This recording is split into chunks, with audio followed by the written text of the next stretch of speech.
નમસ્કાર. ચાલો વિદ્યા સહાયક ભરતીની ઓનલાઈન અરજી કેવી રીતે કરવી એ સ્ટેપ બાય સ્ટેપ સમજી લઈએ.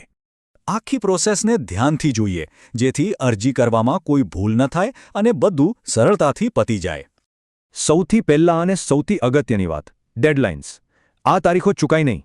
જો ઓનલાઈન અને રૂબરૂ બંને માટે અલગ અલગ સમય છે. આ ખાસ ધ્યાન રાખજો. ઓકે, તો આખી પ્રોસેસ ઓનલાઈન જ શરૂ થાય છે. ચાલો જોઈએ કેવી રીતે. બધી અરજીઓ માટે એક જ સરનામું છે. Official website dpgujarat.in. આ 5 સ્ટેપ્સ અનુસરશો એટલે ઓનલાઈન કામ પૂરું. બહુ જ સરળ છે. પણ અહીં કામ પૂરું નથી થતું.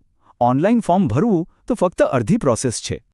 હવે આવે છે સૌથી ક્રિટિકલ સ્ટેપ, રૂબરૂ ચકાસણી. આ ભૂલ્યા વગર કરવાનું છે. તો પ્રિન્ટેડ ફોર્મ અને ઓરિજિનલ ડોક્યુમેન્ટ્સ લઈને નજીકના સ્વીકાર કેન્દ્ર પર પહોંચી જવાનું છે.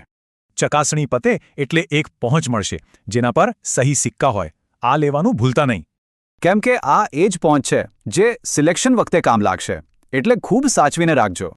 ચાલો હવે એવા કેટલાક નિયમો જાણી લઈએ જેનું પાલન ન કરવાથી અરજી રદ પણ થઈ શકે છે. એક વાત ગાંઠ બાંધી લેજો, કુરિયર કે ટપાલથી મોકલેલા ફોર્મ સીધા જ રિજેક્ટ થશે. ધ્યાનથી. એકવાર તમે ઓનલાઈન ફોર્મ ફાઇનલ સબમિટ કર્યું પછી એમાં કોઈ સુધારો નહીં થાય. પણ સવાલ એ છે કે જો સબમિટ કર્યા પછી ભૂલ દેખાય તો શું કરવું? ગભરાવાની જરૂર નથી. કામચલાઉ મેરિટ લિસ્ટ બહાર પડ્યા પછી ક્ષતિ સુધારણા માટે તક મળશે. તો ચાલો ફટાફટ રિવાઇઝ કરી લઈએ. આ 4 નિયમો છે આખી પ્રોસેસનો સાર. બસ હવે છેલ્લી વાર બધું ચેક કરી લો. સ્વીકાર કેન્દ્ર પર જતા પહેલા શું બધું તૈયાર છે?